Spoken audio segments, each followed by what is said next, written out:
Hey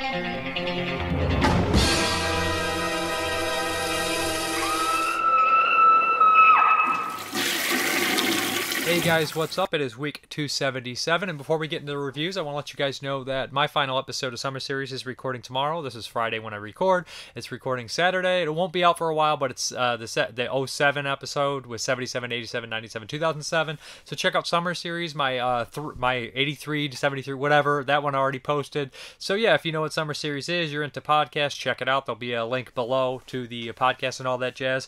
So basically, this is kind of a drawing I'm going to do. So Toxic Filth put out my first film, Slimy Little Bastards. Jason Toth runs Toxic Film. He puts out a lot of rare stuff.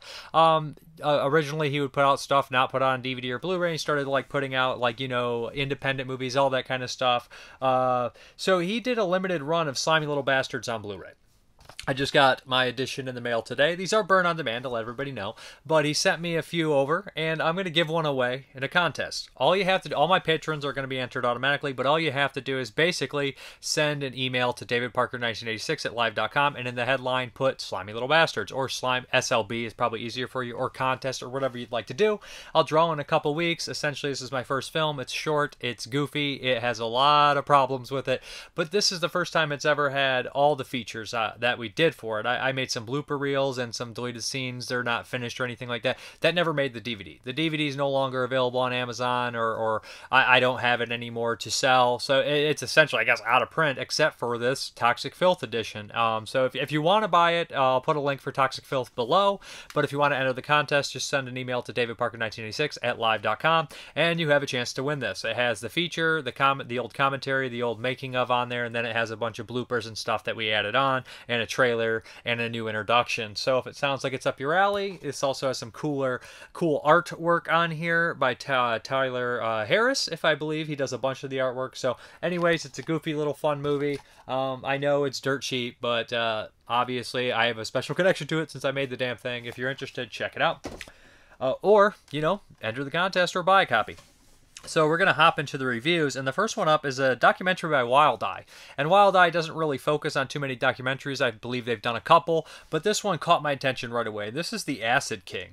And this is actually based on the true story of Ricky Kasso. Ricky Kasso had a couple movies made about him. The most infamous to me is My Sweet Satan, the short by Jim Van Bebber, which is kind of a, infamous in the circle I was in, and I grew up, I watched it a lot. It's just a wild movie from 1994. Actually made my top 10. It's a true crime, horror kind of story about Satanism and all this kind of stuff. Van Bebber updated it and changed some things, of course, but this is the real story about Ricky Kasso. And yeah, I was just kind of taken back how good this was. Now, I love true crime stories. I'm interested in the subject and all that kind of stuff. And this movie somehow paints this picture of just it put me in the mindset of, high school, drinking days and using drugs and just feeling down. And it has that whole kind of deal. It goes into the life of the people who committed the murder and Ricky Kasso and what he was into and his friends and the people that lived around the area and people that made films about it, including Jim Van Bebber's interviewed on here. It talks to all these people. Also, the lead singer, Wheatus. And we learn a little bit about the song Teenage Dirtbag, which I know maybe a lot of people don't love it, but the song to me was always one that I have a special connection to Teenage Dirtbag growing up, okay? So to learn that it's directly connected to this incident and growing up in this area at the time, because the lead singer of that band grew up during this time in '84 in Long Island and all this kind of stuff in this area, and he knew Ricky Kasso. And it's just an interesting, weird little, time in history, too. They get to the point of who Ricky Kasso was when he was younger and how the crime unfolded. And you see, stuff like River's Edge, taking from this case of people showing the bodies and all this showing the body and all that kind of stuff. And then they even go to talk about, Satanism, satanic panic, all this kind of stuff. And there's also people interviewed who wrote books, about Ricky Kasso. It's just a very interesting, well put together documentary that just somehow sucked me in to the point where I couldn't look away. It put me in a mindset. It had this gloomy, depressing, feeling. It's not a great look on humanity. There's obviously some takes on the media and, satanic panic, and also just family abuse and drug abuse and all sorts of crazy things like that. So it's an interesting take for sure on the story, and it definitely opened my eyes a little bit. because, you know, I'm always one that watches a lot of the films that are based on true crime, and every once in a while there'll come along one that just rubs me the wrong way, and I feel like it's exploitative for a terrible reason or something like that. And this one, this is a documentary being, but like the films based on Ricky Kasso, I never had that feeling so much about, even the ones that I've seen. So it's just different. But I feel like this is a really strong documentary, honestly, and it was interesting to look at a character. And there's thousands of people like this. There's thousands of things like this that happen every day in the world, in America. And it's just a weird kind of little time and place, and it just is like something that just seems so personal yet so far away. So this has a bunch of features on here, including a cast and crew commentary, behind-the-scenes documentary, deleted scenes, extended interviews, behind-the-scenes image gallery, crime scene gallery, unresolved podcast, closed captions, all that kind of stuff on here. So, like, the good thing about this is they have people that have, like, different stances on it. They have actual audio interview with people during the time, like audio clips of the people that were actually being interviewed and all this kind of stuff. And it's just a wild, crazy case. Defense attorneys. So they have just not talking heads that have nothing to do with the case. They have people that are directly involved or directly inspired, that have name recognition and something interesting to say. So, I mean, I thought this was pretty great, honestly. Now some people that maybe are vastly familiar with the case or have read the book that this is based on, they might not get as much out of it as I did. But coming from just knowing, like, the film and the story, just on basically, on just kind of like a surface level to a certain extent, I thought that this was very educational and very good. And for some reason, you know, documentaries, they do capture a spirit and a tone, and this one I think did it really well for what they're talking about. So there we go, The Acid King.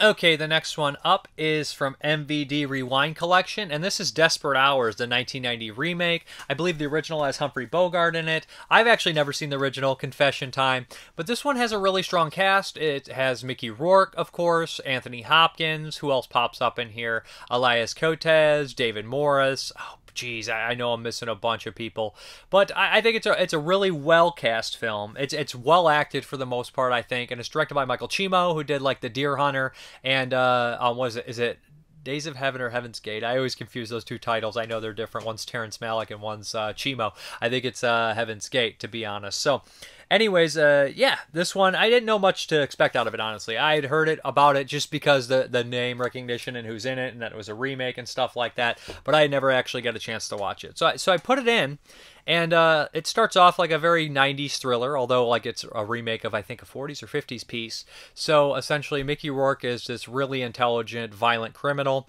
and he convinces his defense attorney to basically sneak him in a gun. He escapes with the help of defense attorney, his brother, and another criminal in Albert, David Morris. They end up taking refuge at this random house, which is, you know, Anthony Hopkins and his wife both going through a messy kind of divorce, and their two kids. And there's a lot of kind of like politics, basically, I don't want to say politics, basically a lot of arguing and back and forth and mind games and all that kind of stuff. Mickey Rourke is very manipulative in the situation, but he also is like childish because he has like a complex about, you know, he has to be always right and all that. Now, you think in a movie with Anthony Hopkins and Mickey Rourke, you think they're going to steal the show. Now, personally, I honestly think that Elias Cotes and David Morris are the strongest performances for me. And that's looking at character actors. I like character actors. And David Morris is always solid, and so is Elias Cotes. And I feel like they just have a little bit something different to them. They're kind of playing buffoons, but they do it really well and unique. And there's a scene with David Morris in like the middle of nature that I think is just one of those kind of like specially shot moments in the film. I think it's just a little above the rest of the movie, and it's just a little different. And it's just a way to kind of have, you know, violence in this like serene, quiet place, and just a gorgeous backdrop and stuff like that. I think that's really well done. It's also interesting to see the lead police officer or agent in this film being played by like a strong female type, and like 1 year later we had have Jodie Foster in Silence of the Lambs, which was definitely like the like at the time the quintessential one of those, and you could see a little bit, maybe a little bit inspiration from this somewhat. Yeah, Anthony Hopkins is also playing a stranger character than you used to. It's funny I mentioned that because Anthony Hopkins will be in Silence of the Lambs the next year too. He's like a husband that's not like, he's promiscuous, he cheats on his wife, and like he's likable, but he's also not exactly the most likable guy on earth or anything like that. But his performance is a strange one. And overall, I like the movie. movie. I don't think it's as good as I would expect with a cast and a director like that, but for the most part it delivers, and I enjoy it, and it's good. It's a good film. It's not great, I would say. As far as the surround, I believe there's a 5.1 mix on here, but unfortunately there's not that many features on here. There's DTS 5.1 surround sound that comes in really well. We have subtitles Spanish, French, but there's a small behind the scenes featurette that's 6 minutes, and this was actually made around the time of the film, so those are always kind of interesting to see. We have interviews with Mickey Rourke and Anthony Hopkins, and they kind of complement each other on their acting ability and skills and stuff like that. And Mickey Rourke mentions that Anthony Hopkins was a very physical actor, and he was kind of taken back by it because Mickey Rourke is a tough guy, was a boxer at one point, and he says, he was surprisingly very strong, built like a fire hydrant, and they seem to have some very physical scenes in the film, and it was kind of taken aback, and just that little glimpse into Anthony Hopkins acting and seeing him at a different light was kind of unique and cool as well. For the most part, a really solid thriller from its time, very much a product of its time, with solid performances and a great performance by David Morris and Elias Cotes. Also, I should mention Shawnee Smith's in here, who is always good. She was in a lot of films like Armed and Dangerous, of course Saw, a couple of the Saw films, and The Blob, and she's had a long kind of career and is kind of under appreciated, I would say, or under brought up. She's kind of forgotten in a lot of movies in her early career, but anyway, she's in this and she's solid as well. So I mean, like, there's no real weaknesses to the movie. It's just when you see the cast and the people behind it, and you're just like, oh, this is going to be something excellent, like a 5 out of 5, and it just doesn't quite get there for me. Okay, the next one here is from Ronin Flicks, and this is a super bizarre film. This is 1969-1970 Japanese film, Voyage into Space. Now, for my understanding, this one actually was originally a TV series, and they took the first and the last episodes of this series and then a couple in the middle, and they kind of Frankensteined it into a film.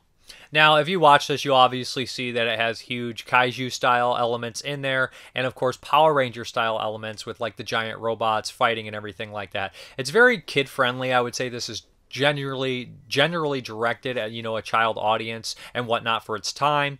I can see tons of things that were inspired by it, and it was obviously inspired by some things that came first. It does have an episodic kind of style to it. So essentially what we have here is an evil corporation. I can't exactly remember how the child gets there, but he somehow stumbles on there along with a secret agent, and the child ends up finding this like kind of machine, this giant robot that he ends up kind of activating, and the robot has a connection to him. The bad guys are obviously upset by this, so this giant robot is going to work for the child and be his friend, and the bad guys are going to come after him. The bad guys have like seemingly unlimited monsters and goons, a la Power Rangers, which come later, of course, and they send these kind of creatures after them. While there's also kind of like a G.I. Joe style storyline where I can't remember, though, the unicorns and the gargoyles are fighting all the constant time. So there's a lot of action, there's a lot of shooting, there's a lot of monster fighting. It's almost nonstop. It runs an hour 37 minutes, and I feel like it did wear out its welcome just a little bit because you only can have so much of the same stuff going on here. I did enjoy some of the monsters. They absolutely look very 1969, 1970, very ridiculous and silly and cheap.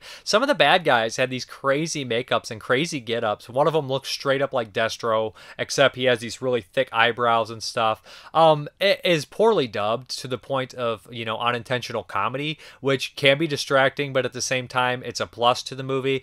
Like, it kind of speeds up some of those slow, repetitive moments if you have these absolutely crazy lines, like, I must kill you. I don't remember any of the lines verbatim, but they are so over the top. The typical kind of villains, like, I must destroy this place, and it's just very silly. I would compare the dubbing to like a Santo movie when they're dubbed in English, how ridiculous it is. I don't have as much to say as I really would want to, but it's full of weird, colorful, silly characters. They mention all the kind of inspirations here, and there's no doubt about it. From the makers of Gigantor and Kamen Rider, Voyage into Space is part James Bond, part Johnny Quest, and part an Ultraman. Definitely, completely. It is all these things and much more.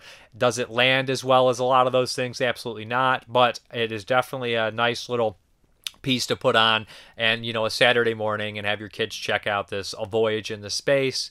Just a fun, goofy sci-fi kaiju almost Super Sentai kind of style movie. Voyage into Space. I would recommend watching it if you're into this thing, and I know the people that are into this thing are probably very familiar with Voyage into Space. I did enjoy it for what it was, but I can't give it a wholehearted recommend. There is no features on there except some trailers, unfortunately, but hey, it is what it is. It's Voyage into Space. Okay. Let's hop into those 1980 movies. They did this to you!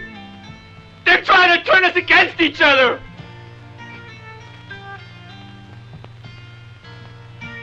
Just look at them!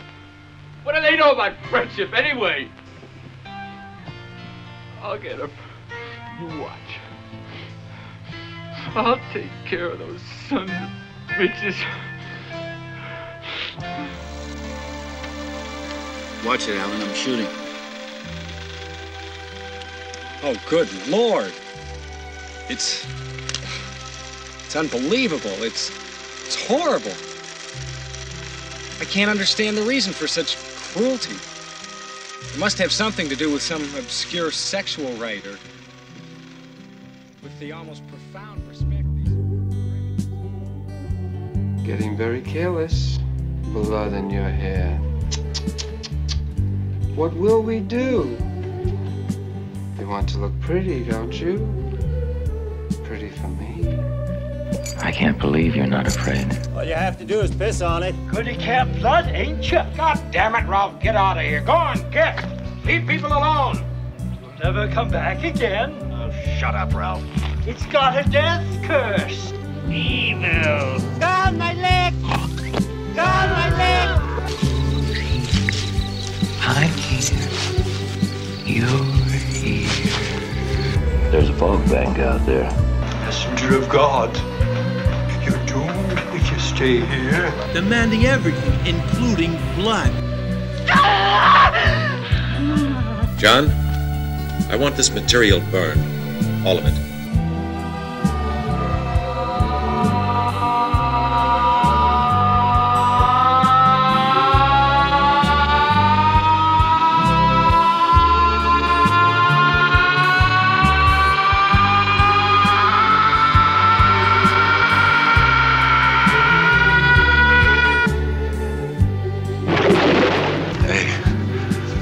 I ain't the crazy one. Remember? In the lake, the one who attacked me, the one who pulled me underneath the water. And he's still there. Used servitude. I think you will all meet again. In hell. I'd have mercy on his soul. He was one ruthless son of a bitch. Wendy. Stay away! Darling, light of my life. I'm not gonna hurt you. You didn't let me finish my sentence. I said, I'm not gonna hurt you. I'm just gonna bash your brains. I'm gonna bash them right the fuck in.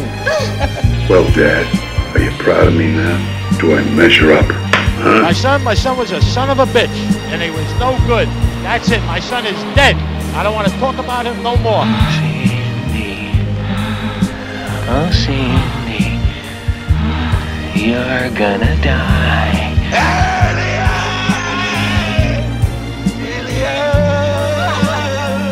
Mater lacrimarum. Ma'am, Mater tenebrarum. we didn't find any boy. Mater suspiriorum. You know as well as I do, it takes all kinds of critters to make Farmer Vincent fritters. I wonder who the real cannibals are. And the first one up from 1980 is a doozy. Not really a horror movie, not technically an exploitation movie, but I don't think my man Fulci could help himself here. This is from Cauldron Films, very cool, kind of relatively new company, and this is Contraband by Lucio Fulci. This was originally put on by DVD in the States by Blue Underground. Had that, enjoyed it. So yeah, let's get into Contraband. So Contraband is made the same year as City of the Living Dead. So Fulci had two bangers in one year. Now you're saying, why are you covering this one? It's more of a, a Eurocrime film, and one of the last Eurocrime films on here. But I don't think people, if you've not seen this, would understand the brutality of this for a Eurocrime film. Those films are typically brutal and violent, but this is directed by Lucio Fulci, so he goes all in. It has a cast that will be fairly memorable and recognizable to people, as Fabio Testi in the lead. I can't think of the guy who plays the French guy. I believe he's in a slew of things, or he's not. Yeah, he's French in this too, but he's in a slew of things. Who else pops up in here? You'll recognize a bunch of City of the Living Dead alumni, including Luciano Rossi and I always have trouble. Vittini. He's in Cannibal Apocalypse 2 from this year. He has a brief role. The main police guy is Father Thomas from City of the Living Dead. And Roman Papo is in here, who is basically stuntman / extra extraordinaire. You might recognize him from Ghoulies 2 or The Last Shark or a million other movies because he is in everything. Sergio Martino did it too, I believe. And he just pops up in every. He got around, okay? So essentially what we have here is Fabio Testi and his brother they run contraband, horses, stuff like that. They're in the mob. And there's a slew of other partners that they mostly get along with, okay? Then one day, all of a sudden, somebody kills Fabio Testi's brother. And this clearly upsets him. And before long, a bunch of the other kind of like the dons, the fathers are all getting whacked out and killed, whacked off, and it comes to his realization that there is this crazy kind of French guy that's moving in on their territory, and he's using Roman Papo and some other people, to take everybody out in gory, graphic ways. We have head explosions out of the back. We have just explosions here. We have a lot of explicit violence and sexual, violence and all that kind of stuff that Fulci, I guess, would be known for before and after this. So essentially what we have here is Fabio Testi's going to team up with whoever he can to try to take out the baddies. There's a really graphic rape scene in this, probably one of the most disturbing rape scenes, honestly, and you're just kind of comes out of there. I mean, you expect the brutality in Fulci, but you're just like, boy, oh boy. And again, like the gore in this movie is essentially the gore he would use in some of his other films, like The Beyond and Zombie and stuff. Like when there's a head explosion, there's a throat shot out, there's a back of the head blown off, and there's a lot of squibs. When people get shot, there's blood galore, and it probably has one of the best stomach squibs, or the biggest stomach squibs of all. When somebody takes a double barrel shotgun right to the midsection, and it's just complete goo. Everything is goo. Yeah, I'm a big fan of this film. I like the score for the most part. There's a really fun disco aspect, and we all know that disco was still going strong in 1980 films. If you look at House on the Edge of the Park, or Prom Night, or The Happenings, disco's still there. So there's this like kind of really cool disco scene where there's a bunch of people dancing, and that song in there is very catchy and played a couple times in the movie. So this is just honestly, like out of all the Polizio Tetsi and Euro crime films I've seen, this sits towards the top. I mean, I guess it's probably not as well respected as the Fernando Di Leo movies from before this, from the 70s and stuff like that. A lot of those movies are just, I guess, a little bit less violent and maybe just more approachable for people, although they have their crazy action sequences as well. Now, I think that Fulci really does well in the violent and gore department and brutality department when it comes to this. His action set pieces are solid. They're not the strongest from the genre, from this genre, but they're pretty good, honestly. And it goes to show you how well versed Fulci was in doing everything. Like people would say, like a journeyman or something like that, or somebody for hire. And yes, maybe to a certain point, but man, he sure made a name for himself in his style, and you can tell it's a Fulci movie.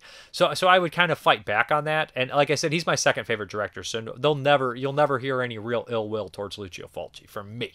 As far as the special features are concerned, there's a slew of them. There's a lot. And here, fortunately, I didn't get to do all the features, but I did make sure I listened to the commentary because it's got three great people doing it. It's got Nathaniel Thompson, Troy Howarth, and Bruce Holchek. And they talk about, Euro crime films before this, Lucio Fulci, all the actors and bit players in here, how they relate to Fulci, how they relate in their careers. This movie also has an absolutely wonderful ending, which kind of, I feel like is a Fulci kind of fuck you. I mean, he has a great cameo as well. Kind of these like old guys coming back and fixing what the young generation did, for sure. But as far as the interviews that are included are Ivan Monti, Salvarno Marcaroni, Sergio Savoletti, which is Fulci's cinematographer, who is basically doing all his most well-regarded pictures, Giorgio Mariazzuso, archival interviews with Fabio Frizzi, Savoletti, again, Fabrizio Jovine, and Venetino Vittini. That's the actor I always have trouble remembering or saying his name, to be honest. So it looks pretty solid, and I really enjoy this one. There is some unintentional comedy, but what 1980 movie wouldn't have it if there was disco related, right? But I love this movie. This is a great freaking movie. And if you want to like kind of venture out of the Fulci horror movies, you're a Fulci fan, but you're more of a horror person, I would check out stuff like Conquest and Contraband, and don't touch it. I consider more of a horror film, but even for of the Apocalypse, all these are great films, and it shows that Fulci had a very wide range in comparison to some of his contemporaries. Anyways, Contraband, great stuff. Okay, the next one up is another Italian film, more of an exploitation crime film, less of a horror film, but, you know, I like to watch a lot of different things for the years. And this is by Fernando Di Leo. Speaking of Euro crime films, this is probably one of the masters of the subgenre, and this is Madness. From Raro Pictures. This has Joe D'Alessandro in it, who basically had an Italian run of films in the 70s and 80s, including Climber and, of course, the two Andy Warhol-produced movies, which were made in Italy, Flesh for Frankenstein, Blood for Dracula. Joe D'Alessandro came from, you know, the Andy Warhol kind of school and all that kind of stuff, and he's in a slew of movies, including Trash, Heat. And anyways, he's kind of a cultural, you know, icon, a gay icon, all that kind of stuff. So basically, this movie is relatively short, at about 76 minutes. Joe D'Alessandro is a criminal. He escapes. He kills a guy while he's trying to escape. He finds his farmhouse where he hid some money. And unfortunately, there is 3 people at this farmhouse, one of which is Lorraine DeSalle, who is in this year's House on the Edge of the Park from 1980. She's also in stuff like Cannibal Ferox and I believe Violence in a Woman's Prison, which one of the prison flicks. I can't remember the Italian ones that I've watched years back. She's also in that. I always liked her. And essentially, her sister is there and her sister's husband. Things are complicated because Lorraine DeSalle, is currently having an affair with her sister's husband, and the sister doesn't know about it and all that. Joe D'Alessandro shows up. He learns that pretty quickly, and he basically ties up the 3 of them and starts messing with them mentally, all this kind of stuff, starts to turn them against each other to a certain point, and the movie's going to end in a violent kind of, downbeat ending, of course. Why wouldn't it? It's 1980 after all. It is fairly sleazy. There is rape in here. There is sex. There is Joe D'Alessandro, beating people up and yelling at people. It is in Italian. There is no English dub of this, which is unfortunate for fans of Joe. So I don't know if an English dub was ever done. All of it's in Italian with English subtitles, as far as I can see. I've never seen an English version of this movie. For the most part, this is a pretty solid kind of a standard, take them hostage, rape kind of deal, violent kind of deal, crime movie, pitting them against each other, some psychology, some, people turning on each other, whatnot. I like Lorraine DeSalle. I've always liked her ever since I saw House on the Edge of the Park and Cannibal Ferox. Always been a kind of a special place and a very memorable actress for me. The other 2 actress in this movie are solid. Everybody's good. Joe's fine. He's decent. I mean, without his real voice, it's a little hard, and his real voice is very memorable, very thick accent. Anyways, this is an alright movie. It's solid, kind of crime, sleazy one. It's a little bit, I would say, from the, comparing the Fernando Di Leo movies I've seen, it's a little bit small on the scale, because his movies are usually big, like crazy, giant, what is it, trash dump fucking shootouts, all sorts of stuff going on in his movies, long chases. This is a little bit more, subdued and isolated and confined. So it's a change of pace. It's decent. The music in here plays throughout the entire thing. I feel like the music was throughout the entire movie. It sounded like it was from a different movie. It sounded almost like it was like Tentacle style, but I did enjoy the score. Madness by Fernando Di Leo with Joe D'Alessandro and Lorraine DeSalle is worth checking out if you're into exploitation crime films from early, from 1980, whatnot. You could do a lot worse. Okay, the next one here from 1980 is The Medium. And this is the first time watch. I didn't know too much about it. The director went on, basically he did a Muck before this, and he did another one, Smile Before Death, which Arrow just put out, I think, on Blu-ray, and I covered it, and that was a pretty decent movie, actually. So, The Medium. Okay. So what we have here in the very beginning, we have these 2 kind of like I don't want to say paranormal investigators, whatever. Basically, these 2 kind of intelligent doctors discussing death and hauntings and possessions. And then we kind of leave that, and we end up following this musician who's, I believe, moved into a new house. And he basically is like gifted this painting that this woman says, the sister of his wife who passed away says, I gave you this painting while I was listening to it. I was listening to some of the music you made, and this painting came to me. And it's a very, very grim painting of a woman screaming. And after this guy gets this painting, he starts to have these flashes of someone burning in a car and all this kind of this trauma. And strange things start to happen around the house. His wife or his girlfriend's kind of messed up by it. His son is kind of messed up by it. And there's slight possession going on. One of the things I did really take note of this, so it's the same year as The Changeling. And if you've watched The Changeling with George C. Scott, there's a point when he has some recordings and he goes down and slows down the recordings, and we can hear things within the recordings like hauntings and stuff, and that also takes place in this film. Although I doubt, I feel like Watch Me When I Kill wasn't a haunting, but there's definitely a recording aspect about it, but that goes probably all the way back to like Blow Up and stuff like that. So I mean, like it's a different aspect, but the idea of capturing a haunting and going through and listening to it and not hearing it at first until you replay it, I feel from 1980, it's a Changeling. So this movie is kind of typical in a lot of ways, like I said, just comparing it to another movie this year, but it's atypical in the fact that it's from Italy, 1980. It doesn't, there's not too many haunting movies from this time, I guess. I mean, we had Shock 3 years previous by Mario Bava, which is kind of a haunting tale as well of revenge, and some other gothic kind of stuff like Seven Deaths on Cat's Eyes by Antonio Margheriti, which I feel like has these haunting kind of aspects about it, but this feels like just kind of your typical haunting possession movie from 1980, except it's Italian. It's not super poorly made. It's a little less eventful than one would expect, and I think the opening is very intriguing, kind of captures you, and then it just kind of feels very typical after that point. It's okay. We have seances. It's not perfect. It's not absolutely garbage either. It's very run-of-the-mill, solid, if a little lackluster ghost story from Italy by, I guess, a fairly known director. I mean, he had a couple horror films under his belt before this, and I think that I never watched Amok, which is kind of a shame, but I've seen the other one. I think the other one is better for sure. So, as The Medium, check it out if it sounds like it's up your alley.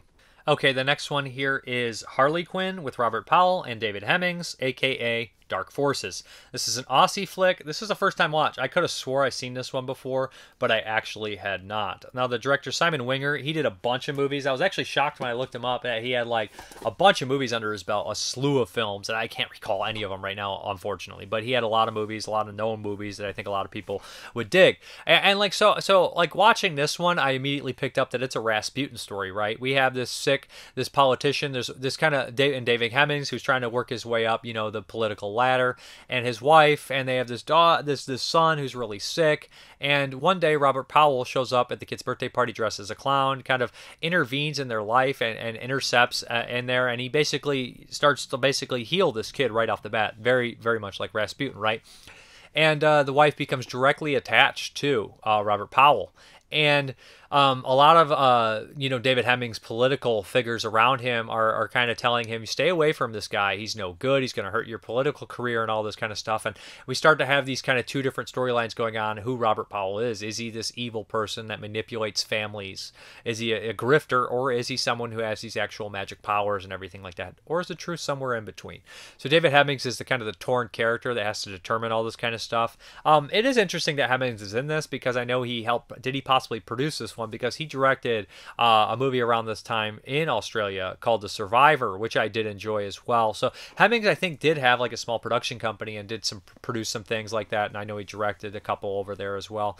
So this movie is okay. I know that the concept and the way it's done is fairly interesting, and I was intrigued by that, but after a while, I kind of got bored with the bureaucracy and all the typical, stuff. The one thing I would take away from this movie for sure is, what's more evil than kind of somebody who practices magic, or untrustworthy. I'll say that, because I don't think Robert Powell's evil. What's more untrustworthy than someone that practices magic is politicians. And they definitely beat you on the head with that. The most untrustworthy thing and crooked thing is a politician before anything.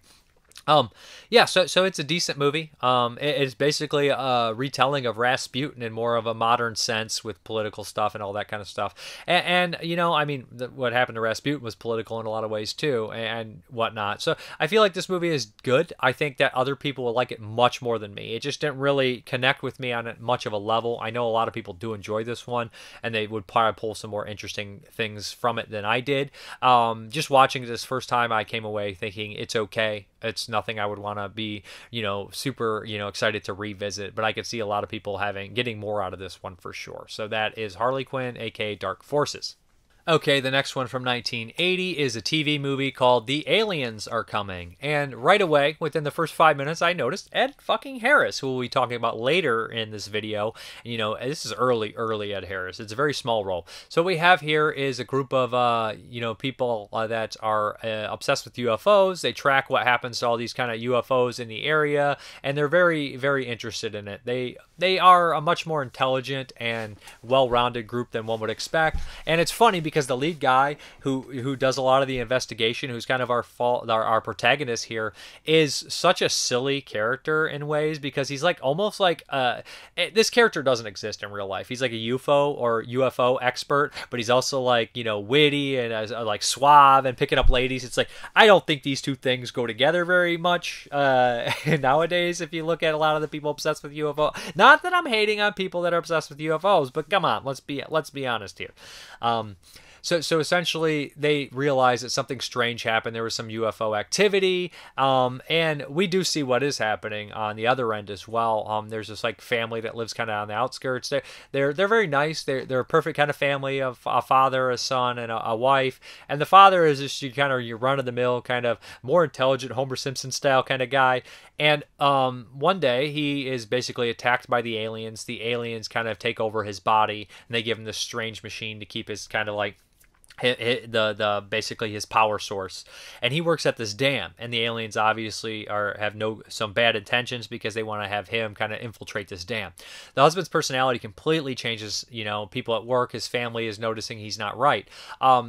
This UFO guy kind of puts two to two together. He's wondering what's going on with this. Somebody dies at that place due to some sort of telepathy that these aliens have, and he starts to catch on to who's doing all this. Our alien has the power of suggestion. He can kind of, you know, control people's mind and whatnot. And yeah, it's just kind of a decent TV movie. Nothing spectacular. It's fairly well acted. It's not poorly done in many aspects, but again, it's just a TV film. It could have went a lot further with the alien attacks and all this kind of stuff, but it's kind of, you know, a body snatcher style story where people are being taken over. The end is decent. I mean, there's a chase scene in kind of this big dam. There's some people falling overboard and all that, but I can't give this like a wholehearted recommend like it's anything spectacular or excellent. But it is an alien movie from 1980 that was worth checking out, a TV movie, so give me a little bit of a different kind of, you know, look at what still was going on in 1980. I didn't hate it. I didn't love it. I did like the performance of our alien here, and before he was possessed by the alien and after, I thought he was actually probably the strongest performance in here, and his wife was good as well. So, and the lead guy, he's an interesting kind of character, but he's maybe an unrealistic one, but he still did a solid job as well. This is Aliens Are Coming. Okay, the next one is a Hong Kong flick. It's a Shaw Brothers film, and it's a horror film, of course, and this is Haunted Tales. This is two stories here. It's an anthology, but strange. It's only two stories, and it's just kind of weird. Like, it's almost like they put two stories that don't have much to do together in a movie, and they're like, that's what we're doing, or we had two uncompleted works, something like that, or two films that didn't necessarily get to the runtime. The first one is it's kind of a typical ghost story. It's done fairly well, though. The actress in here, I think that most people will recognize, is, for me at least, from 1980, is one who appears in Choi Hawk's the Encounters of the First Kind, the Dangerous Encounters of the First Kind. She's the lead in that. She's in this very memorable looking, you know, actress. She also is in a few movies from this year as well. Besides that, Shaolin Hellgate and Devil's Cat, or Devil Cat, which I think I will watch, for 1980. So she's in like 4 or 5 movies. She's kind of a short career. Like, started in like 1976. She was done by like 82 and did like a dozen or so movies. It's a weird small career, but a memorable one for that Dangerous Encounters of the First Kind performance for sure. That's a wild movie. So essentially, Haunted Tales. The first story is that of a couple moving into a house. Their neighbors are very strange. The wife starts to notice something's wrong with them. Like they freeze when somebody walks in there completely to get something. A couple friends come by. The neighbors and friends and a lot of people are kind of coming by, and they're just acting strange. It turns out that it's one of these stories, kind of like someone compared it to like Carnival of Souls, but it's a little different. There's some nice lighting in here that I thought was beautiful, and at the end it gets really crazy. I think it takes a little too long to get where it's going. I feel like there should have been a third story in here. They could have cut down the 2 and made the other one, you know, a third story, and have them be like half an hour a piece instead of like 45 minutes a piece. I feel like they do wear out their welcomes a little bit, but for the most part, this is a very typical story we've seen done a lot, but it's done effectively. The ending's cool. The set in the ending of this is very neat, and I enjoyed it for the most part. Not perfect, but I liked it. The second story is the one that interests me more, because it's by the director who did Men Behind the Sun, and Lost Souls from this year. Lost Souls and Men Behind the Sun have a very particular mean streak. Two of the meanest movies I can like recall, honestly, especially Hong Kong films. I mean, all Hong Kong movies, a lot of them have a real mean streak to them. And Lost Souls and Men Behind the Sun are no exception. The same director here. So this one connected with me more. It's a morality tale about this kind of sleazy, I guess he'd be like, is he a landlord necessarily, or somebody that just kind of fixes, basically a handyman at this hotel or apartment deal. Might be a partial landlord, I'm not sure exactly. So he's a real sleazebag, you know. He's always trying to get women to sleep with him. He's wearing this ridiculous toupee. And he basically finds this weird, basically essentially like a Ouija board in a style. And he starts talking to it. And the thing tells him the lottery numbers, but he must, you know, stop sleeping around, stop cheating, do not kill. All the kind of basically don't do these bad things, or, you know, bad things are going to happen to you. So essentially, he wins the lottery, and like a true jackass, like a true sleazeball, he does all the things that the thing told him not to do. He's sleeping around. And real, you know, sleazy stuff, too. He's basically paying this woman that, like, would deny him anything at time of day, basically throwing dollar bills on, like, a glass table and having her pick them up with her breast, and there's a lot of, like, food involved, if I'm not mistaken, and, like, we're seeing it all from underneath the glass table. And it's so funny because the first one was just kind of like a little bit scary, maybe a little bit bloody ghost story that could be shown to a lot of people. And then we get into this one, and it's just like sleaze-tastic. And like there's a woman picking up, you know, dollar bill or $100 bills or whatever they are. I don't know their currency or what those were actually worth, with her bare breast while we're underneath watching it. I was just such a sleazy take. So it gets to the point where, you know, he's doing all these horrible things. He's paying people to destroy a restaurant that kicked him out. Just total douchebaggery stuff here with this money, and no regard to saving or anything. And it ends obviously pretty rough, where he, you know, does everything he's not supposed to, and this essentially this weird occult item is not going to let him get away with it. And the end, what happens to him is brilliant. I love it. It's crazy, it's gory, it's weird, and I don't think I've ever seen anyone quite killed like that. So Haunted Tales, we're checking out. The first story's solid. The second story is way more up my alley. I enjoyed it. And there's not too many anthologies from this year, especially Hong Kong anthologies. I mean, there is another Hong Kong anthology I can think of called, what was it? Boy. It was from 1994. I covered it for 1994. It had like 2 or 3 stories in there. See, this is what happens when you watch too many movies, and I like that one too, and I can't recall it. It's from 94, horror anthology from Hong Kong. That was pretty neat. Some people list it as 84, but most people would agree that it is 1994. So yeah, a rare horror anthology from Hong Kong, especially for 1980. There's not too many horror movies from 1980 that are anthologies, if I'm not mistaken. Anyways, one of the 4 or 5 movies I'll probably cover from the Shaw Brothers, including, what was The Bat Without Wings and Lost Souls. So those are both a couple other ones. There'll be a couple other ones, I think, as well. So anyways, Haunted Tales, worth checking out if it sounds like it's up your alley. I enjoyed it. Okay, the next one here is a Japanese film by the director of Battle Royale, The Green Slime, Battles Without Honor. You know, this guy's done tons and tons of movies, a very prolific director. This one being from 1980. It's listed as like a sci-fi kind of drama horror film in the very last place, and I would probably put it in that aspect too. But it's called Virus, and this is like a 2-hour and 35-minute epic about, you know, a virus that pretty much takes out the entire world. This definitely, you know, resonates today, obviously, with a lot of the things that are going on, and virus movies, they're kind of like always going to resonate because a lot of people believe we're basically going out that way. So what we have here is there is a virus that's been developed in a lab, and that somebody tries to steal it when they shouldn't, and it breaks out and gets out, and they called it the Italian flu, which is crazy that, you know, COVID started in Italy really strong as well after China. I know it hit Italy really strong. So essentially all these people are dying, and it gets to extreme levels. And the movie opens up like where we are now in Antarctica, and this base or this boat, this sub finds all this people and takes them in. And then we like cut back to how the virus actually happened, and we jump over all these different time periods with all these different characters and all these different locations. So it's like this big epic movie that has a giant cast of a bunch of familiar faces here. I mean, Glenn Ford plays the president, but we have Robert Vaughn, we have Henry Silva, we have Bo Sevzin, we have a lot of Japanese actors that are fairly familiar. here, and other people as well that I think people will know. Like I'm saying, I know I'm missing a bunch of the people. George Kennedy's in here, Chuck Connors. There's just tons of people. It's got a really big cast, and everybody's pretty solid in it as well. So basically what happens is we see this virus ravage all these countries, and like like some of the stuff, the chaos moments, the chaotic moments of people just laying there in the hospital, like trying to help people, but they're all sick at the same time, is genuinely scary as hell. Like, in a lot of ways, there's not too many movies that hit this level of, carnage and end of the world kind of feeling as Virus does, honestly. But it also points out that, we're always going to be doomed to repeat our past mistakes. We're never going to be able to get away from all the things that our ancestors did and stuff like that. Even if the world ended and there were survivors, there's still a chance that our mistakes are going to come up and bite us in the ass. And that kind of happens as well in a lot of ways.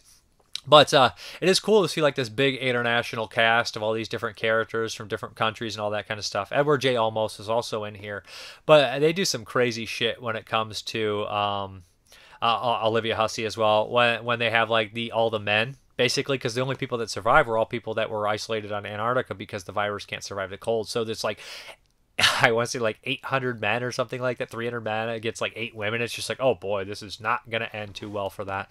But no, it's like as like action oriented as it is and politically driven as it is with conversation. Some of the best of which I think are with Glenn Ford, Henry Silva, and Robert Vaughn. Robert Vaughn is spectacular in this movie, how he talks to Henry Silva, their interactions. I love that stuff. I think that's some really good stuff here. But like some of the moments that are genuinely terrifying, like the virus spreading, and just people like in the hospital, I thought that was great. I thought the political stuff was pretty solid as well. And for the most part, I like all the characters in the movie. Bo Sevson plays like this tough guy, which you kind of can expect. But I should mention the ending. Like the last 20 minutes gets to this point where it completely changes tone. It feels more, I would say, like artistic and surreal and just crazy and weird, and like we follow a character kind of walking around the wasteland, and it's just completely different. It's completely different to the rest of the tone of the movie and like style and stuff, and it almost feels biblical in a weird, strange way. But for the most part, I think Virus is a really cool movie. Now, is it worth a 2 hour and 35-minute runtime for everyone? Probably not. It was worth it for me. I enjoyed it. I dug it. I like the end of the world kind of movies. Obviously, a precursor to a lot of stuff that we've seen come after and whatnot. But I think this is cool. This is definitely a movie. It has AK, Day of Resurrection, Virus, it has a few names. So I'll never pronounce the director's name, but this director also did a movie I watched for 1994 called Crest of Betrayal, which was solid. But I mean, Battle Royale's a masterpiece. Some of those Battles Without Honors movies that I've seen, the new Battles Without Honor, are all really good. And I still need to watch Green Slime. So anyways, this director is one of the most prolific Japanese directors. He's very versatile. And this one is just kind of an epic, big, international kind of virus horror film, mostly sci-fi though and drama, but still really good and interesting watch for sure. Virus. Okay, the next one here for 1980, I believe the last one, is a British flick, and this is The Godsend. This one I had not seen, and I didn't really know much about it. So when I popped this in, I was like, this is perfectly fine film, and I was very happy to see Angela Pleasance, Donald Pleasance's daughter, who I first took notice from being in stuff like Symptoms by Jose Larraz. Excellent performance. If you've not seen Symptoms, she's wonderful in it. And scary, haunting, weird, good movie. And she's also in From Beyond the Grave, the Amicus anthology, where she gets to act with her father. And this is like, I think, one of the other ones I've seen. I don't see her too often, but when I do see her, I'm very happy. So essentially, she shows up at this farmhouse and with this family that already has 4 kids. And she's very strange and very weird, and she's pregnant, and her interactions with the husband and wife are very bizarre. She essentially gives birth that night and leaves her kid. The next day she's completely gone. They also have a newborn to contend with, and we essentially see this kid grow up through the years, but this kid isn't right. This kid is essentially a spawn of Satan of some sort. So within the first 15 minutes, we realize kind of what's going to happen here. All the kids are red hair or dark hair, and this kid has this beautiful, very weird blonde hair. And while she's in the crib with her, adopted brother, the child dies. And right off the bat, it's just sense tragedy with this family. And then we kind of jump around in years until she's of a certain age. But throughout the years, of course, you know, the siblings die under mysterious circumstances. And this eventually leads to the husband realizing something's wrong. And even the mother, but she doesn't really want to look at it. So, you know, like we have like movies of killer kids beforehand. Like we look at The Omen and The Omen 2, Damien, The Omen 2, and a lot of other things like that, Bad Seed. But this one has like the demonic possession angle, of course, and maybe possibly a spawn of Satan. This woman spreads Satan's seed all around, you know, this kind of countryside and everything like that. And for the most part, the movie is decent. It's solid. The ending, I feel like, is a little unsatisfactory. I think it kind of just ends in a lot of aspects. But for the most part, I found myself enjoying it. I feel like at one point it was kind of funny, like that. Basically this little girl killed 2 of his kids, or like 3 of his kids, but the real drawing point is when he can no longer like have time to have sex with his wife, where the daughter's like pitting them against each other in ways, always like coming into the room when he's like, and he's just like, that's it, you killed 3 of my kids and I didn't care, but now you're cutting in on my time. But I know that's not exactly how it unfolds, but it kind of gave me that impression. Anyways, it's a decent movie. It's, again, like I'm into a lot of these like latter day, you know, I have 128 watches in 1980, I have 32 more to watch, a lot of big heavy hitters that I've already watched that I want to record something with somebody. So, you know, like The Shining I haven't rewatched, and like a lot of the other ones, you know. So there's like a lot of the ones in the backdrop that aren't necessarily like the bigger titles or titles I haven't seen. So they're not horrible. They're just kind of like middle of the road horror movies or stuff like that. Like Godsend was the first time watch. I know Scream Factory put it out on Blu-ray. It's just been sitting there, and stuff like Harlequin was the first time watch, you know, kind of mid-tier stuff that some people like a little bit more than the others. Probably all 5 to 6.5 range in quality.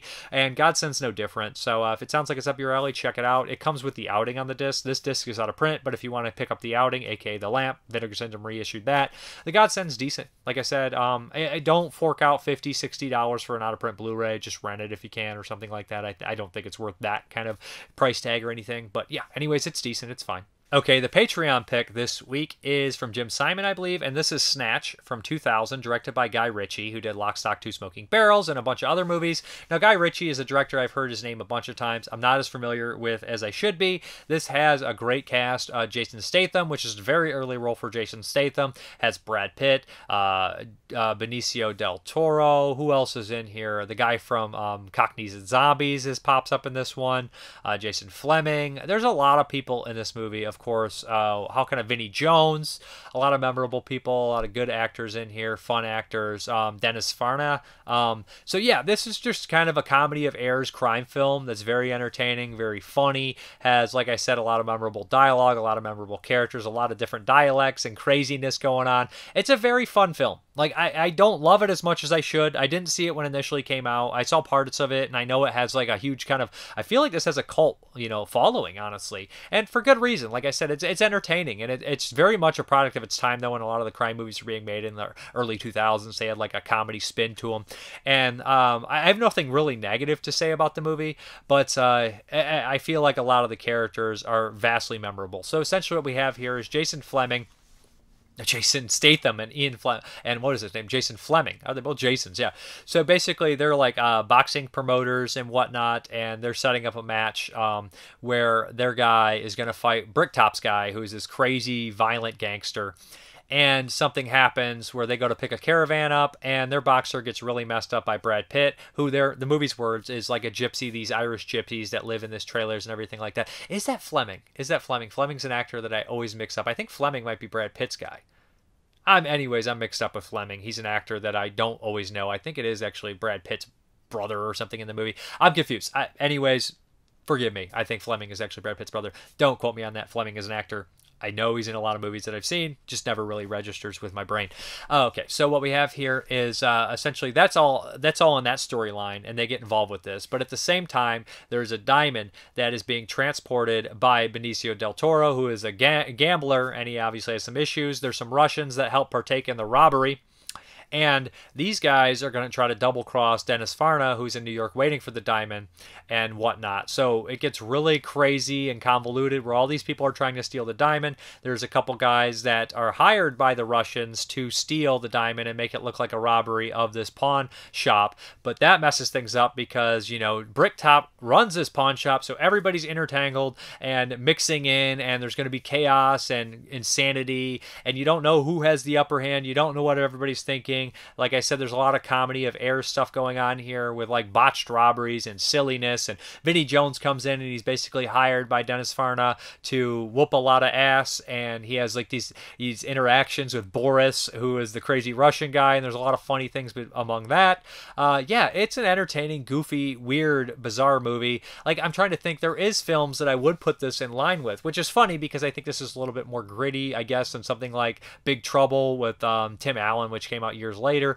But it has some similarities, or like Get Shorty, I imagine, feels a little bit like this. I don't know if I've ever finished Get Shorty. I know I've seen it, parts of it, but it does feel in that kind of vein as well. But again, we have like that Tarantino backdrop too. So, and I need to watch Lock, Stock, and Two Smoking Barrels, obviously. I know that's one that has been on my watch list for a long time. Anyway, Snatch was a very fun movie. Brad Pitt, I think, is solid in it. His accent is so ridiculous that you're like, good luck on watching him without subtitles.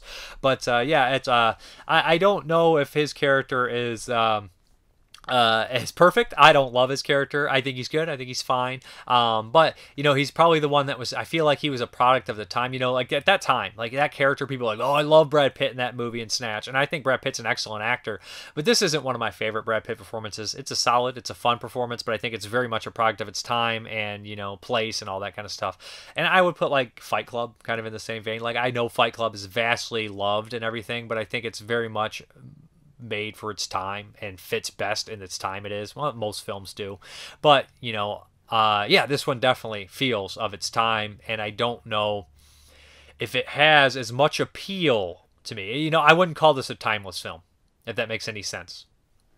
I know that's the only negative I can hit on the movie, but I enjoy it, and I think it's good, and I'm glad I finally watched it, and I wouldn't feel this way.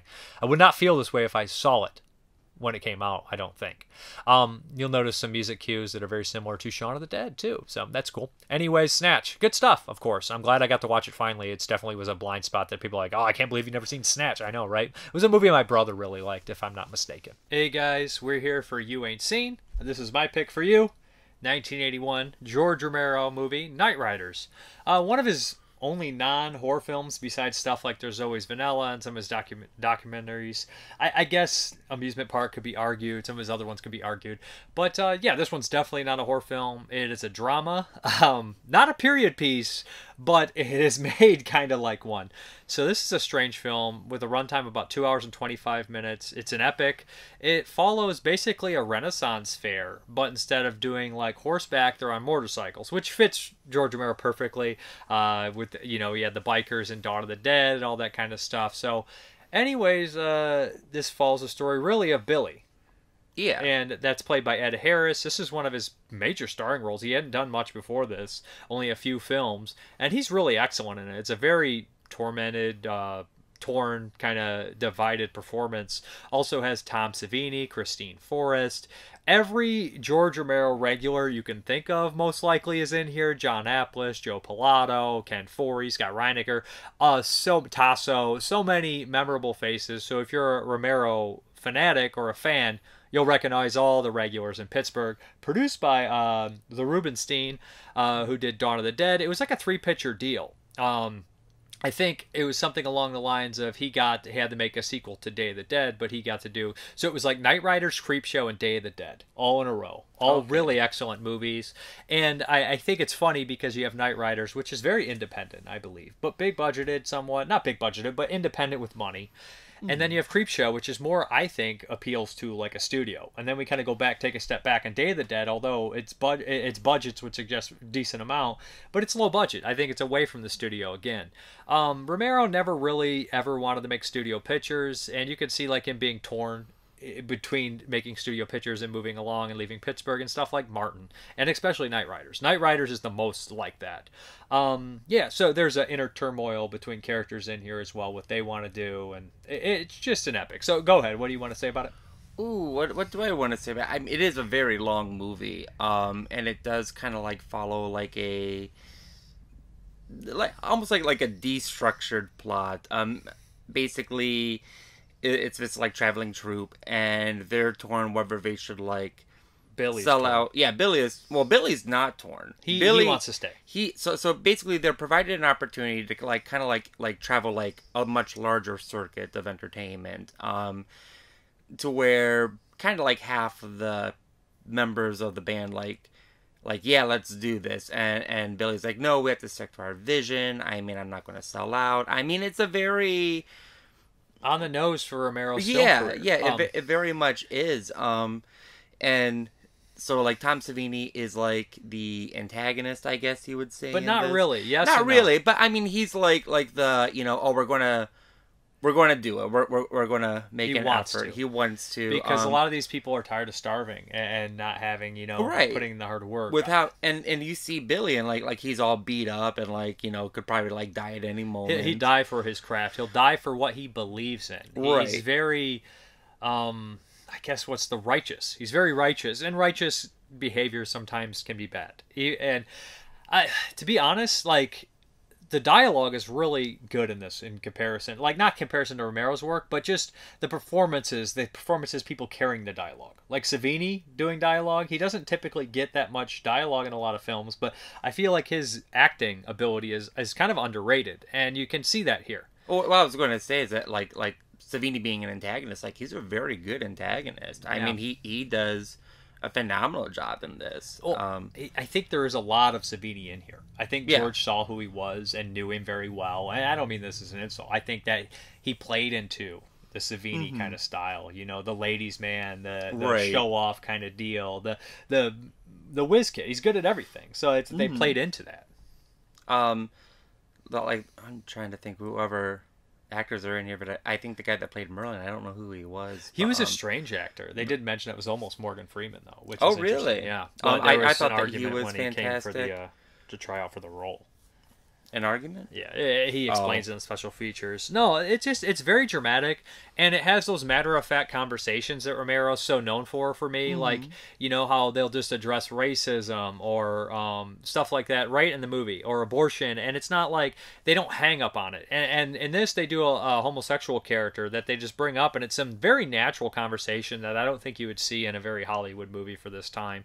It's refreshing, and there's so many characters that have a lot of screen time, and they have moments. Like, even the side characters even have their very fun moments. Like, we're talking about Savini's group. There's a fraction that wants to separate and go to the big leagues with the lawyer, and the lawyer, or the promoter lawyer, is actually the same lawyer from Jurassic Park, perfectly cast, perfectly hilarious in this movie. The lawyer on the toilet, everybody knows. He plays that character all the time. He's very good at it. He's very funny in this movie. And there's a scene where he's meeting some of the people from the Wren troupe that are with Savini. And he ends up, the one guy says, "What's your name?" And it's Scott Reiniger, and he says, "Mark Hart," or something like that. And he's like, "What's your real name?" "Mark Hart," or something. It's like, they live this life to a lot of to a certain extent. We should mention Tuck, too. There's a Friar Tuck character. Very, very funny. Good comic relief. Right, and he has a good chunk in the film. And what you're saying, there's so many side characters, but all of them are pretty, I don't want to say, like, well-developed. They're all, like, two-dimensional characters, but they have a presence about them. I thought that, like, Rocky was fantastic. Rocky was good. There's the younger guy that... The main guy, and he's, like, my least favorite. Is he the main guy? Who is? I think Billy. Ed Harris is the main guy. I would say, yeah, is his name Ed Harris? No, in real life it's Ed Harris. Savini, Ed Harris are more are the main guys, but there is a younger guy, like the Lancer, if you will. You said his name, I forgot. I don't know that character's name. Okay. But he has like this like side story with this like random girl. Oh, Patricia Tallman, who actually played Barbara in Night of the Living Dead 1990. The worst one. It's worse than 68, but that's like saying almost everything's worse than the 68 version. The worst one. Yeah, there's that sideline too. But I mean, like, also her dad is played by Wooly from Dawn of the Dead. Wooly's gone apeshit, man. Oh, okay. Yeah, so he was perfectly cast too. And we have the Stephen King cameo. Yeah, that's Stephen fake. King. And he's just this drunk hoagie man. They call him Hoagie Man in the credits. But going back to the character, like the younger guy and what's her name, it's a completely throwaway. But story, it's good. But it's good. It's basically, oh, she met this carny. He's kind of hot. Like, I'm gonna, like leave my, family where my stepdad beats his mom and live the carny life. I don't even know if it was a stepdad, was he? It was a stepdad, yeah.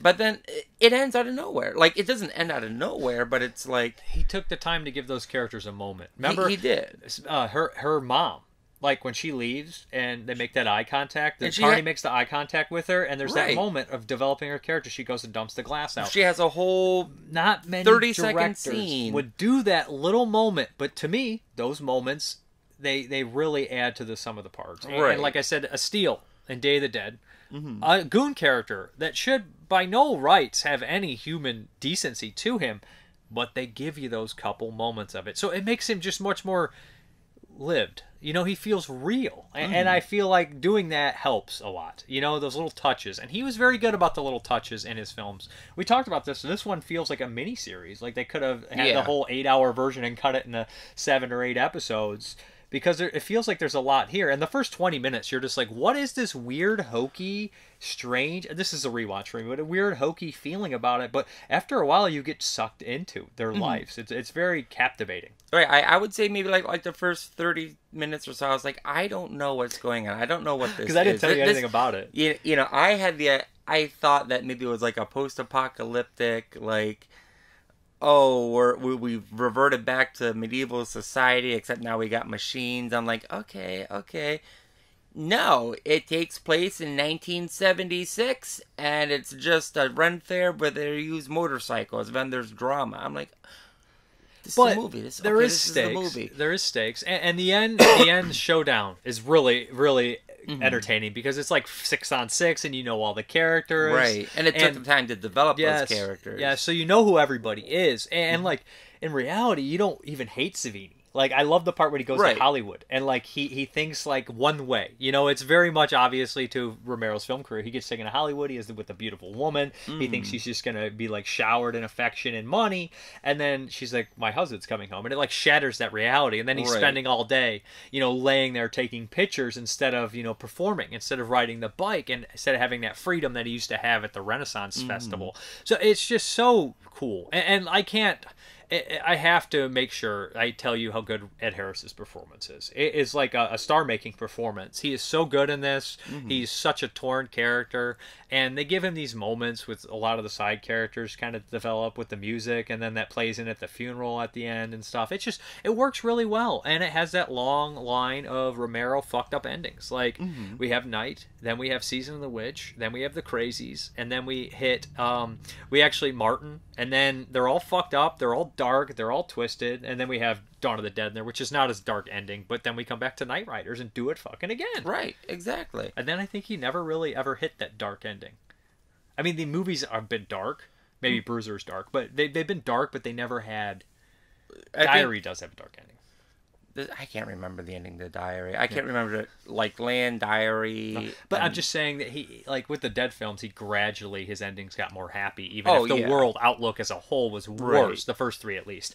But I'm just saying, like, they were dark. These are dark fucking endings. Oh, yeah, well, I think specifically, this one's a pretty dark ending. Night's a pretty dark ending. Like I said, that row of movies is dark. Day and Dawn are pretty... I said they're not. They are. The worlds are darker. Right, the worlds are darker, but not so much the ending. And I think that's the point. Martin has a dark ending. I just said, the trajectory. Those endings are very dark until we hit Dawn of the Dead. And then we come back with Knightriders having a dark ending. So I love this movie. I really attached to it. I enjoy watching it. I love seeing all the Romero regulars just do really good jobs in here.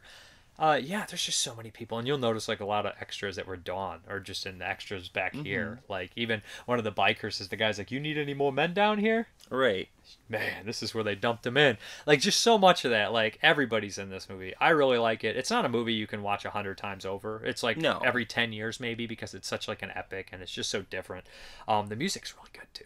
Yeah, the music is really fantastic in it. I'd give it like maybe like a 3.5. 9 out of 10 for me. 9 out of 10. I'm a big... Romero's my guy, and this is very Romero. This is his second favorite movie, personally, of his. His first is Martin. Still Martin. Is Martin his favorite movie? Martin's his favorite. I'm telling you, Martin is the most important movie he made for himself. Yeah, for himself. Like that is... And his favorite Dead film is Day. Well, Day is the best Day's Romero the best Dead film. Yeah. It's my favorite Romero film. I think Day might be one of the best It's the films best all zombie around. film, I think. But that's just me. I also think it's the best Romero film, best zombie film. If you remove Heather's in Shock Treatment and all the animated films. Dude, how can you even compare Shock Treatment? Day of the Dead is Day in of the top 5. All right, so 9 out of 10 for me. What are we watching next week? So I didn't think about it, but I asked you right before we did this. I want to do the animated Sinbad. I guess. What year was that made? Better be before 2000. Well, no, it's maybe 2003. I guess we're watching. Maybe it's a little bit Disney? before it. It is not Disney. It's actually DreamWorks, and I think it might be the animated movie that killed DreamWorks Animation Studios before they kind of like went into like the whole 3D movie thing. You got a friend. Is that DreamWorks? No, that's Pixar, bro. Pixar, yeah, bro. So, anyways, no, but it does have Michelle Pfeiffer in it, as we have discussed. Is my one of my favorite actresses of all time. Yeah, you put her on your horror list. Yeah, she was in there, and so now we get to see why. Yeah, Sinbad. That's We're done. That's the one. What's it called Sinbad. again? What's it called? I think it's just called Sinbad. Okay, there we go. I mean, I like the Sinbad movies. Like, I used to watch those Harryhausen ones on TV. Those are really fantastic. Why did you pick one of those? Because I wanted animation, and so bullshit. No, it's true. Also, it's got some other people in it, but I think it's a fun movie. You might like it. You might hate it. I don't know. Think I'll hate it. Have I ever hated an animated movie, really, that we watched? No, I don't think so. I usually pick pretty good animated movies. Animated movies are hard to hate. Sometimes they're hard to fall in love with, though. Usually you're like, that was good. I think they can be very touch and go. I'm always going to like animation just because I'm drawn to it. And... yeah, so it's like no, we haven't done animation in a while. The last one we did, I think, was the Vampire trilogy. So we're done. Yeah. So yeah, see you guys next week with Sinbad. All right, guys, let's get into these questions, answers, and everything. Basically, last week I asked you your favorite horror or genre film from this year currently up until this point because I'm looking for titles to watch. Mad Science Films, big fan of Deadline. That ending, oof, yeah, that ending's really dark, and I feel like it's actually pretty intelligent and like when you look at horror films and writing and all that kind of stuff. Joe Carroll, The Sadness and Scream, but Everything Everywhere All at Once is my favorite movie of the year so far. Ken Coakley, it's hard to come up with my favorite horror film of 2022 as I'm still stuck in a nursing home and with a few exceptions. I'm not really a modern movie fan, so by process of elimination, I'll pick this year's Texas Chainsaw Massacre. I loved how they threw a curveball at you. When I watched it on Netflix, I almost turned it off, but kept it on to find out that the writers hated censorship as much as I do. I'm looking forward to Halloween Ends, Hellraiser, The Exorcist. I love the show. And now they're finally making another Friday the 13th. I love the 2009 one because it looked more like a sequel than a remake. I also wanted to put my 2 cents in the questions about the first Giallo and the best Giallo. As the first Giallo, the very first, that may have not been seen by American audiences yet. Back in my thrash metal days, the question always came up, what was the first heavy metal act? Or what's the definitive heavy metal song? Now we have a top 4 for every subgenre. Now people want to top 5 for thrash because of Exodus.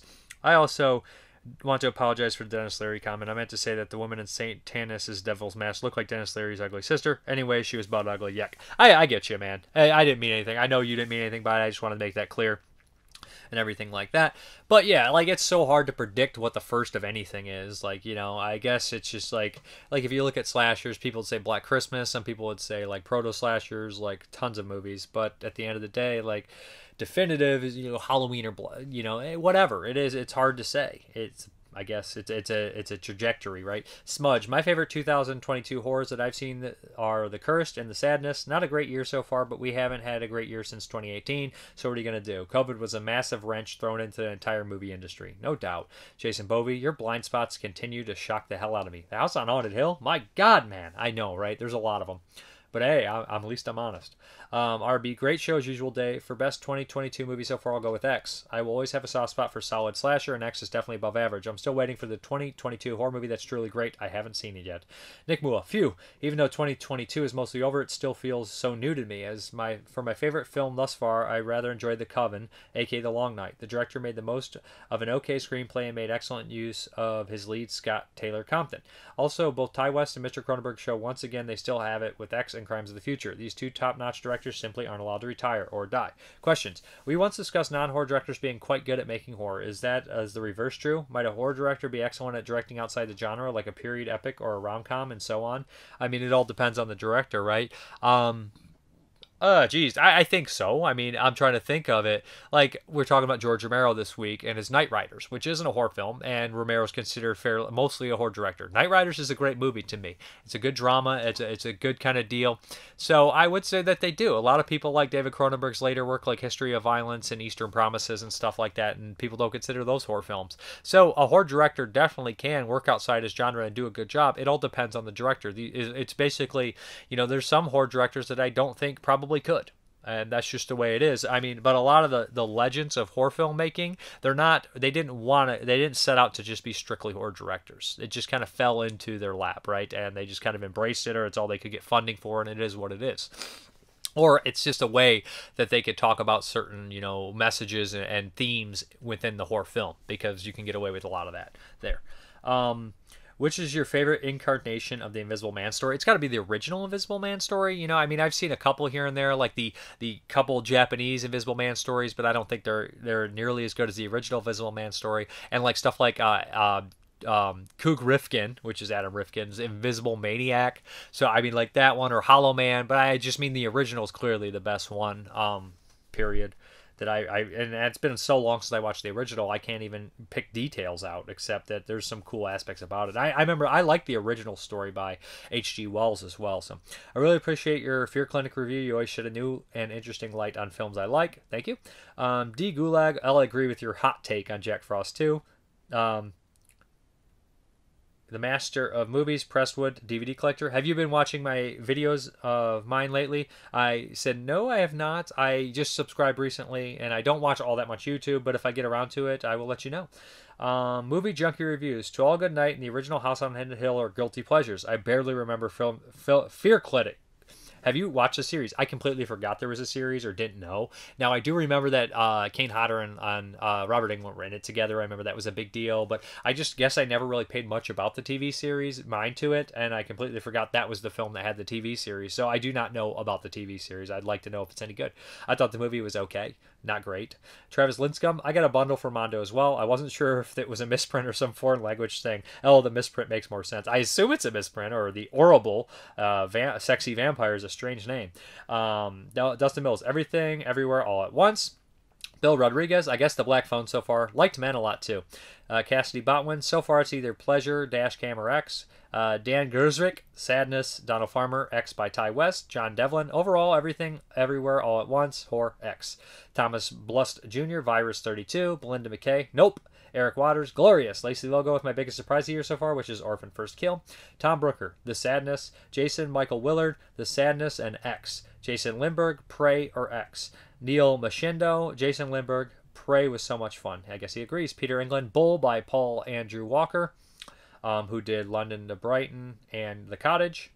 So here we go. Tim Walker, The Cursed. Gabrielle Gillette, X, absolutely. Rich Rabbit, X. Jason Rutherford, The Black Phone. Christopher Bickle, Sadness. Carl Bercher-Yick, Septic. Brian Pullen, Best Gore Film in 2022. Michael Clark, X. Sean Donahue, Black Phone. Jason Lades, Tough One. My top four are X. TCM. Venetia Frania, and On the Third Day. Madeline Deering, Night of the Zodiac. Art Editor. Lux Atur, Eternia, Vortex, or Watcher. Brian Walninger, X. Victor Bonacore, Crimes of the Future and Men. Jonathan Knight, Night of the Zodiac. Jason Wallach, The Sadness. Jeremy Kipp, Hellbender. Lucas Tout, With No Doubt It's X, and I Can't Wait to See Pearl. Brandon Terry, Septic and The Sadness. Josh Hayes, The Sadness. Guy Maronick, Sadness is the movies of the year for me, along with X. Now I'm going to peep Black Phone soon. I'm hearing good things. Jason Fetters, X. Ken Coakley, surprisingly, I really like The Batman. Didn't expect to like it, but it was just like the comic books. And Robert Pattinson earned my respect. He did that with me for Lighthouse and High Life. He was very good in those. Ian Irza, X, followed closely by Prey. David Brown, X or Black Phone. Dennis Record, The House of Seven Corpses, because I was in it. The Role of Tommy. Is that a remake of the old House Without Seven Corpses? Mark Bull, it's a giant tie between X, Prey, and The Black Phone for me. Scott Herdliska, Crimes of the Future. Michael Honeycutt, X. Phil Perrone. The Cursed, Ben Wadsden. So far it's Scream, but Halloween Ends might top it. Adam Weber. What Josiah Saw. what Jose saw. Toby Johansson, The Black Phone and Prey. Jonathan Wilhelm, The Sadness for sure. Glorious is definitely up there too. The Black Phone. Shane Glass X. Sorry. Richard Taylor, The Sadness. Brian Paul and Septic. Saika Mimin Backwoods. Barn Massacre / Born Dead 2. Juvenile Marlin Solitude. What is it? Juvenile Marlin Solitude of the Tormentors. Zachary Puccinelli. Day Shift. Jeff Gardner. Walpurgis Night. Chris Mayo. Septic. Profane Exhibit, Solitude of the Tormentors. Chris Mayo said, by the way, I watched The Sadness in 2021. And Jacob Davidson, Black Phone. So a lot of the same ones. I feel like I saw Prey, The Black Phone, X, and The Sadness. I'm sure those will make almost everybody's top 10 this year. It seems like those are kind of the big popular ones. So question of the week. Let's do this off the top of my head. I had kind of one. What is one movie if you feel that casting ruined it? Now, you don't have to badmouth the actor or actresses or anybody specific, but just say one movie where you feel like if the casting was different, you would have had an excellent film on your hands. It's not horror. It doesn't even have to be a bad movie, but you think if you change the cast, and you can give, an actors or what you want. Basically, a movie that if it was recast, it would be immensely better than what it was. And that's probably most movies, but one in particular that you think the cast kind of set the movie really far back. So instead of just doing the Patreon picks and the others in a different cut, I only have one movie to update for you. So we're going to do that now, and we'll do the Patreon drawings. And this is the 4K of Dog Soldiers by Neil Marshall. It's been a while since I've seen this. I really thought the Blu-ray from Scream Factory looked absolute dog shit, and I know they had problems with the elements and stuff. So hopefully the 4K looks better, because honestly, when I went to rewatch Dog Soldiers, I was like, this looks terrible. I should have just got an old Blu-ray or whatnot. But anyways, this is a really fun kind of siege werewolf movie. Night of the Living Dead with werewolves and soldiers. So can't really go wrong. Neil Marshall's a good director. Did The Descent as well. So let's draw the names. Now I know if Travis Linscomb doesn't get drawn out here, he gets one that goes automatically ahead, and he'll have to let me know which one he wants. Let's draw 5 names out of here. Okay, we have Derek on Deadly Ground. We're going to watch some Steven fucking Seagal. Yeah, I think Lee Ermey's in that movie too. There's a bunch of people in that one if I'm not mistaken. What do we got here? Derek B got 2. A Monster Calls 2016. Derek B's getting 2 movies in a row. And he's not even probably the person with the most movies in the hat. We got Rob. We got Slither. Can't go wrong with Slither. I love Slither. It's been years since I watched it. So that's 3. I get to watch it on. Did they release a 4K of Slither? I don't know. Anyways, I know I have the Scream Factory Blu-ray at the very least. What do we have here? I got 2, so let's do that. This is the last 2, and one is not Travis Linscomb. He gets a pick as well. So we have Tom Brooker. Any Cronenberg film not covered? I guess that's going to be Crash, I think. And then Jim Simon, Star 80. I know that has Eric Roberts in it. And Hemingway? Is that Merriwell Hemingway in that? Anyways, that's a great batch. And Travis Linscomb, whatever movie you want me to cover, let me know. I know the last one you put in was a Blu-ray that I haven't got a chance to get to. If that's what you want me to cover, let me know. That'll do as well. Anyways, let's get out of here. Okay, guys, thank you very much for watching. And as always, have a good one.